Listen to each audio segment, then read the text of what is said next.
Popcorn எப்படி வீட்டிலே சிம்பிளாக செய்யலாம் அப்படிங்கிறத இந்த வீடியோவில் பார்க்கலாம். நார்மலாக இருக்கக்கூடிய ஒரு பாத்திரத்திலே கொஞ்சம் எண்ணெயை ஊற்றி ஹீட் பண்ணிக்கோங்க. இப்போ நம்ம எடுத்திருக்க கார்ன் எவ்வளோ அப்படின்னு பார்த்தோன்னா, ஒரு டீ டம்ளர், சின்ன டீ டம்ளரில் ஃபுல்லாக கார்ன் வந்து எடுத்திருக்கோம். அதை இந்த ஆயிலில் போட்டு இந்த மாதிரி மிக்ஸ் பண்ணிக்கலாம். இதோட சேர்த்து மஞ்சத்தூள் கொஞ்சம் சேர்த்துக்கோங்க. தேவையான அளவு உப்பை வந்து ஆட் பண்ணிக்கலாம். வேறு எதுவுமே சேர்க்க வேண்டியதில்லை. இப்போ ஃப்ளேமை வந்து ஹை லெவலில் வச்சுருங்க. ஹை லெவலில் வச்சுட்டு இந்த மாதிரி ஆயிலோட எல்லா சைடும் மிக்ஸ் ஆகுற மாதிரி கிண்டி விட்டுக்கிட்டே இருந்தால் போதும்.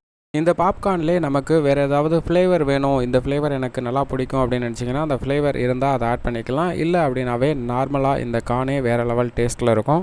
இதை அப்படியே 1 மினிட் இந்த மாதிரி கிண்டிகிட்டே இருங்க. அதுக்கப்புறம் அந்த கார்ன் வந்து பொரிய ஆரம்பிக்கும். கார்ன் பொரிய ஆரம்பித்தோடனே இந்த ஸ்டேஜில் நம்ம மேலே வந்து ஒரு கேப் வச்சு மூடிடணும். இப்போ நம்ம வீட்டிலே சிம்பிளாக ஏதோ ஒரு சட்டியை எடுத்திருக்கோம். இதனால் இட்லி கொப்பரை மூடியை வந்து இதுக்கு நம்ம யூஸ் பண்ண போகிறோம். கார்ன் வந்து பொரிய ஆரம்பிச்சிருச்சு பாருங்கள். இப்போ கார்ன் நல்லா பொரிஞ்சதுக்கப்புறம் நம்ம அந்த இட்லி கொப்பரை மூடியை இதில் வச்சு க்ளோஸ் பண்ணிடலாம். உடனே க்ளோஸ் பண்ண வேணாம், கொஞ்சம் பொரிஞ்சு வரட்டும். நிறையா பொரிஞ்சதுக்கப்புறம் ஃபுல்லாக க்ளோஸ் பண்ணிடலாம். ஃபுல்லாக க்ளோஸ் பண்ணிவிட்டு ஃபுல் ஃப்ளேமில் வச்சுருந்தீங்கன்னாவே போதும். ஒரு 30 செகண்டுக்கு அப்புறம் ஃப்ளேமை வந்து குறைச்சிருங்க. ஏன்னா உள்ளே எல்லாமே வெடித்து பொரிஞ்சு இந்த மாதிரி இருக்கும். இங்கே பாருங்கள், ஃபுல்லாகவே வெடிச்சிருச்சு. ஆனால் இதில் அடியில் கொஞ்சம் பொரியாமல் தான் இருக்கும். அந்த கார்னை அடுத்த வாட்டி நம்ம பொரிக்கும் போது யூஸ் பண்ணிக்கலாம்.